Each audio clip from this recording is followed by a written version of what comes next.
Muri iyi weekend imyidagaduro irakomeza kuri Decoder ya Azam TV mukurikira imikino ya Azam Rwanda Premier League 2018-2019.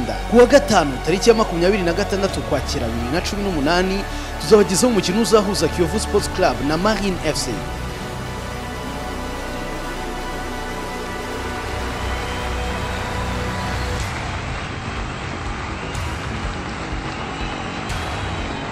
Kuwa gatandatu tariki ya 27 Ukwakira 2018 muzirebera umukino uzahuza Musanze Football Club na APR FC guhera saa 9 n'igice.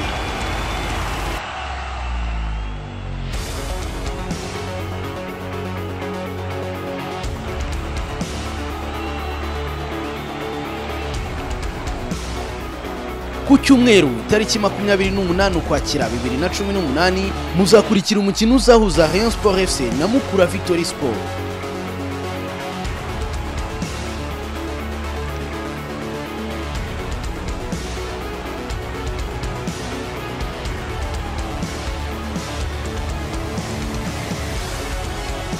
Iyi mikino izerekanwa live kuri Azam TV.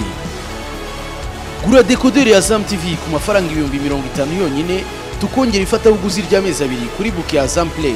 Ushobora kandi kugura abonnement ukoresheje MTN Mobile Money, Airtel Money na Tigo Cash ndetse no kuba duhagarariye mu gihugu hose. Azam TV, imyidagaduro kuri bose.